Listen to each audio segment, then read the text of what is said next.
The State of Real Estate with your host, Gerry Lantain.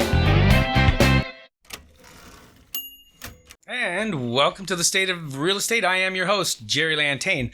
This week, we are going to focus on fireplaces and what the dealio is when you buy a home with a fireplace. Our guest is going to be Brian Nelson from the Fireplace King here in Huntsville, Ontario. First, I want to do the market report. And the market report is brought to you by the Lakeland Association of Realtors. Okay, we're going to do a recap on what just happened in 2020. As it has been an insanely unprecedented year for us as a whole world, it has also been an unprecedented year in real estate. Sales went through the roof.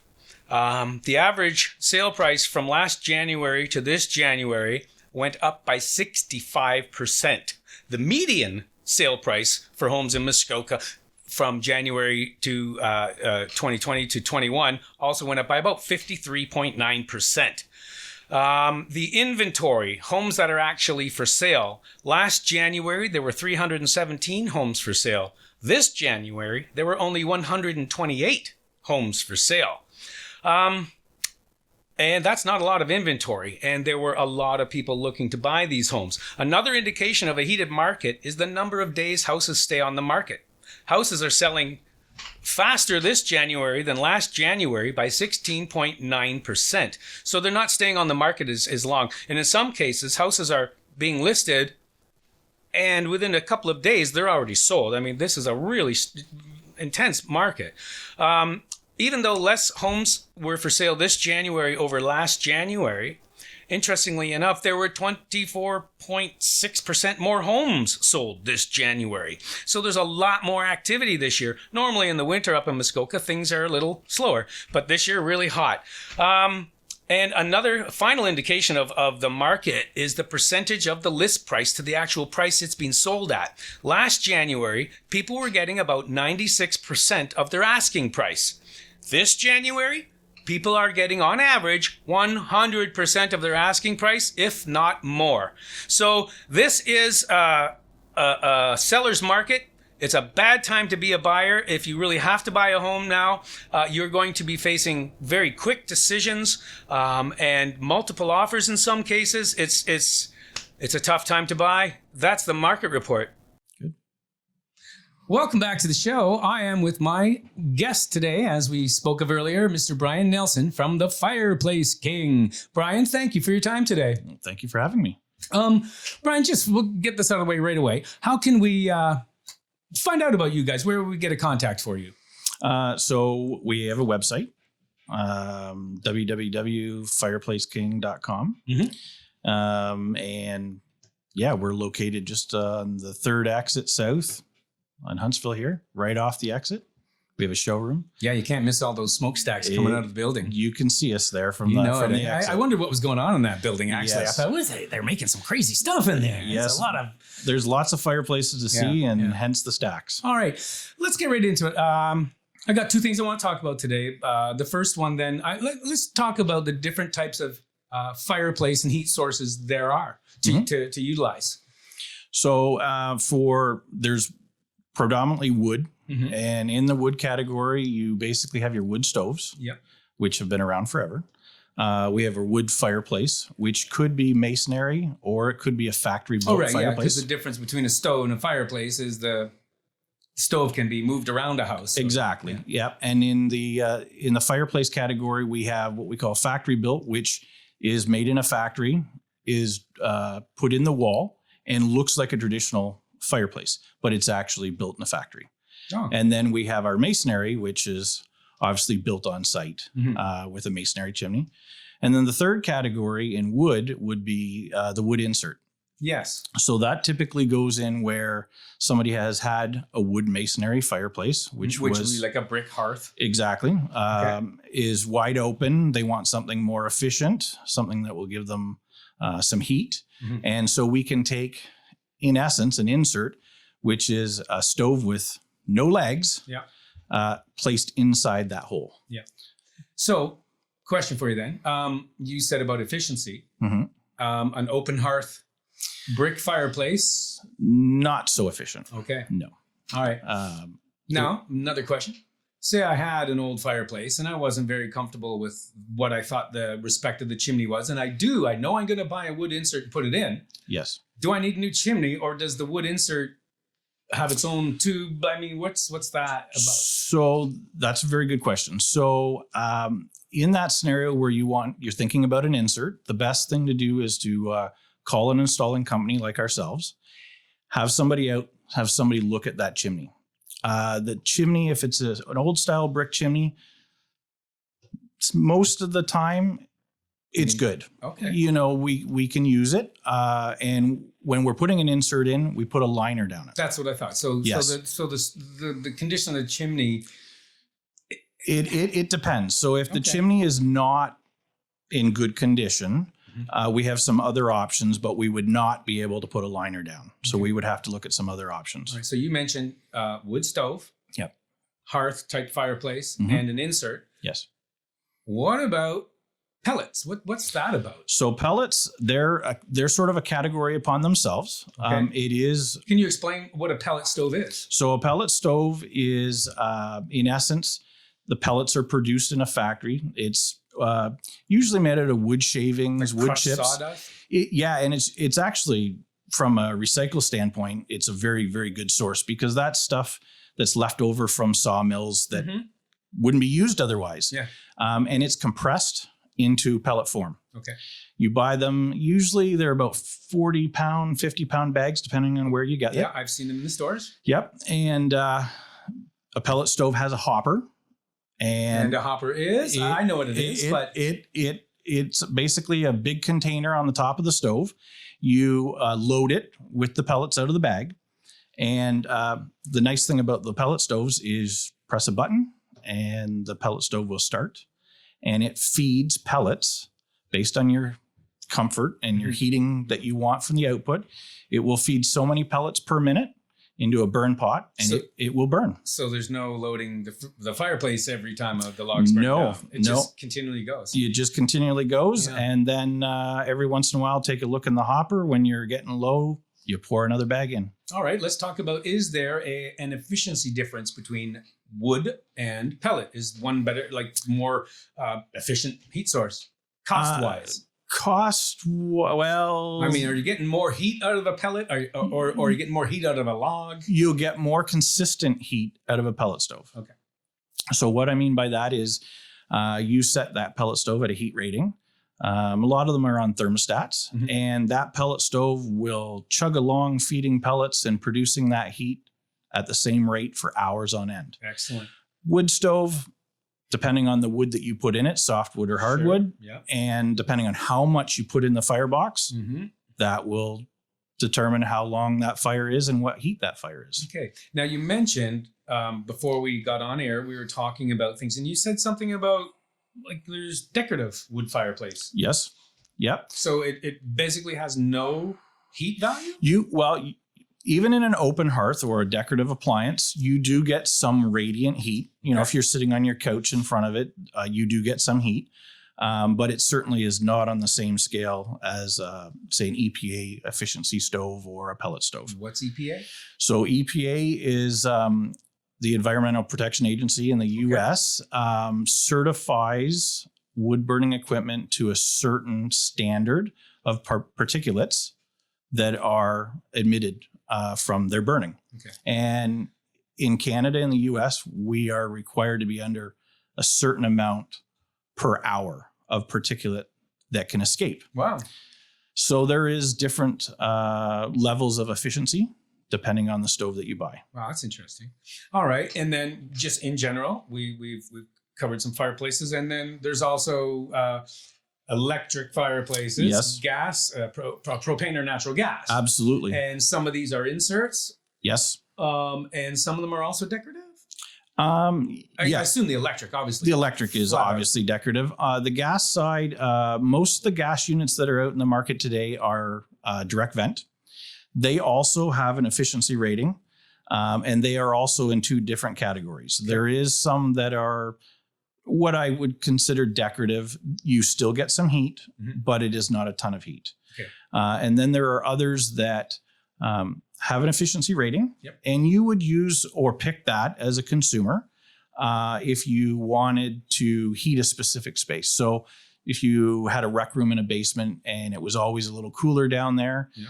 you would pick a stove or a unit that was efficient enough to give you some heat into that room. Okay. Just going to put myself in a situation here. I new homeowner, just bought a new home, and I know I have an old fireplace and not very confident about it. And I'm thinking to myself, you know what? I don't want a wood fireplace. Is a gas propane stove more efficient in terms of the amount of money I would spend to keep my house warm this year? Well, it's certainly over an open hearth. Yes. Okay. Yes. What about a good airtight, a really well-made airtight wood burning stove? Dollars and cents hard to compare, depending on where you're buying your wood. Now, I personally love a wood fireplace. We have a stove in our house. Yep. And I know some of the setbacks that come with it are sure gets dusty. Yes. You know, especially when I clean it out. Made the mistake once that we have a little latch in the bottom, or a little thing in the bottom. We can shove our the stuff through the bottom into a catch tray. Yep. Yeah, I made the mistake of not opening the catch tray when I put it in. What a mess that was. Yeah. But yeah, they can, create some dust. And if you have forced air as well in your house, then it kind of moves around. Yes. Yeah. I mean, the other advantage to a gas unit, is over a wood unit would be, obviously you have to feed the wood. One last question before we go to break. There obviously must be square footage concerns. Yes. What heats how much? Yes. Is there a ratio or a number that we know in terms of the size of a stove? Or? So when you're looking at a wood stove or a gas stove, specifically more a wood stove though, the manufacturer gives you a guide for square footage. Okay. And you fall within their parameter. Okay. So you make your educated purchase. Yeah. Most stoves will say they'll heat between, say, 1,500 and 2,000 square feet. And then based on that, you'll know your sizing. Awesome. Thanks a lot. We're going to go away to commercials and come back shortly after with Mr. Brian Nelson from the Fireplace King. Okay. We're back from break. Brian, thanks again. That was pretty informative. I know a little bit about fireplaces and stuff like that, but not a lot. And it's nice to know there's a lot of different options. Now, from a home purchaser's point of view, buying a home with a fireplace, any drawbacks? Well, you would want to make sure that that's a safe appliance. And of course, not knowing the history of that appliance, being the new homeowner, you certainly would want to have it inspected. Yeah. And so what kind of an inspector do we call? What kind of an inspection is it? And why? So the one that most real estate agents would recommend and the insurance companies recommend is a wet inspection. Okay. And can you please tell us what WET so stands that for? It's Wood Energy Technology Transfer. Wood Energy Technology Transfer. So does that mean the energy from the wood being transferred to heat? Yes. And this is the technology that does it? Exactly. Okay. And that's all encompassing in a wood burning unit. So when you want to look at that, it's not just the appliance, but it's the chimney. Okay. And is it in good shape? Yeah. Whether that be masonry or factory built chimney. Yeah. And just to clarify, we are not certifying the appliance when we inspect it. We are inspecting it. Okay. So that's another thing that it's kind of a miscommunication, with some people. A lot of times people phone up and they'd say, I'd like to have it wet certified. Right. You're going to come in and just certify it for me. Yeah. There's no such thing as a wet certification. Yeah. So the certification is already done on an appliance from the manufacturer and the testing agency, whether that be Warnock Hershey, ULC, CSA. And also upon installation, no? And yes, but the certification is done by the manufacturer in that testing lab, and the instructions, this is very important, the instructions are also certified. Yeah.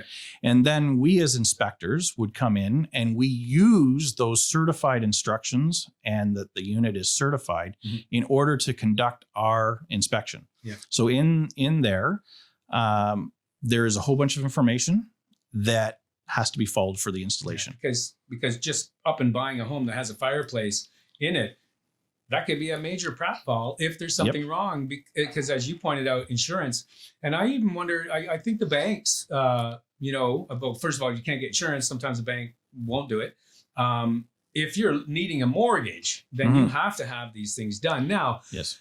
What happens if I buy a home and I've got a beautiful fireplace, I love it, and then I find out that it is a terrible fireplace? Can I still get insurance if I promise not to use it? Like, what goes on? Yeah, that's a question I can't really answer. Okay. I think that's one of the ones that you would have to have with a specific insurance company. I think if it's deemed that you're not going to use it, maybe that's something you can do. But I'm not really too sure. Okay, good answer. What about the installation of the appliance? Because that too has boundaries, and like I know that you can't be X amount away from a wall. Yep. And here's another one I know of. You need a certain amount of space in front of the fireplace. That's correct. So during installation, that's part of what happens during installation is those instructions, again, are very specific to the appliance that is being installed. And they're all different. Yes. So a certain size stove will have different clearances. So during install, the installer pays very good attention to all of that. And he makes sure that all of those clearances are correct. Okay. And same thing on an inspection.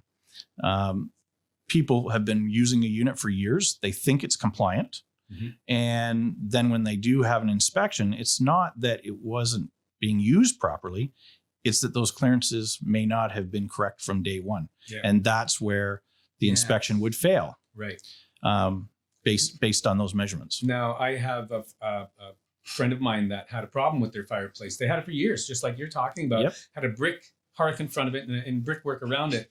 And then somehow, I guess they got it inspected or fixed. And the guy came in and said that this is way too close to your flooring. There's not enough space. Yes. And their solution was brilliant.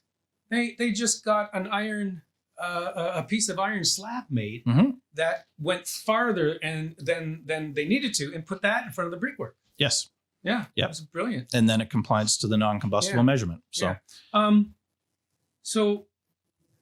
What happens then if my stove is like absolutely, you can't use it? Right. So there's a couple of options. So what we do, and a lot of inspectors will do, is you can send us pictures via email. We'll take a quick look.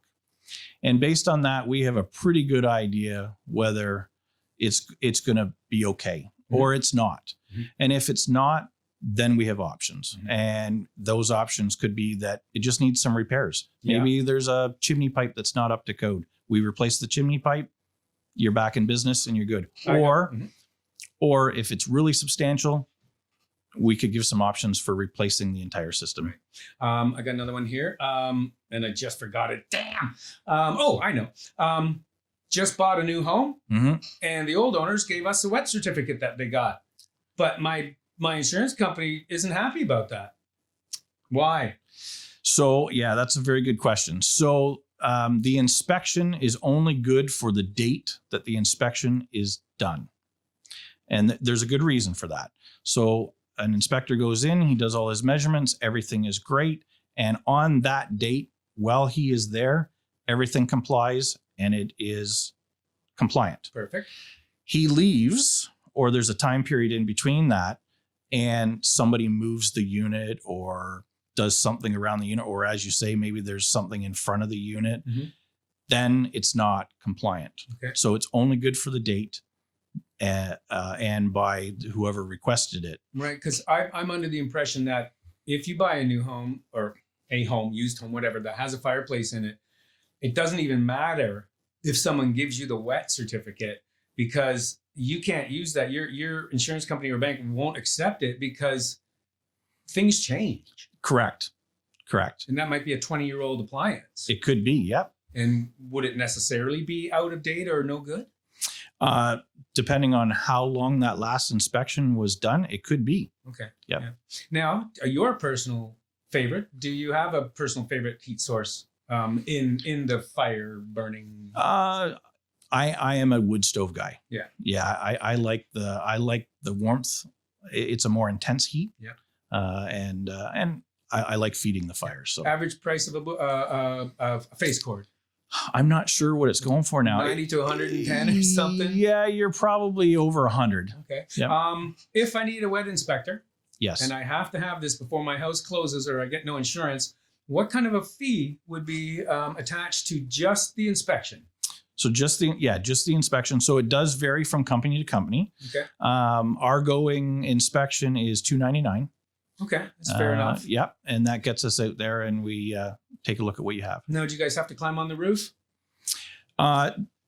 Sometimes we do. Mm-hmm. Typically, if it's just an inspection for real estate or insurance purposes and everything looks visually good, we're not required to do that. That's a basic inspection. If you have had a problem with the system, then we would get on a ladder and we would do a further inspection. Awesome. Thanks a lot, Brian. Thank you very much for this really useful information. That brings our episode to a wrap. If anybody has questions about fireplaces, wet inspections, or anything else, what's the phone number for Fireplace King, Brian? How to get a hold of you? Oh. We know the website. The website, yeah. No, the website is www.fireplaceking.com. All right. You take care, and thanks again. All right. Thank you. Just want to thank my guest again, Brian from the Fireplace King. And our tip of the week this month is when you buy a home with a fireplace, make sure that you make sure it's in good condition. Make sure that you get a wet certificate, which is a wood energy technology transfer. That's a must. And if there's a problem with the particular unit that you're buying, you can either replace it or get it repaired. But a lot of times insurance companies will not let you buy a house if you do not have a current wet certificate. Thanks. The State of Real Estate with your host, Gerry Lantain.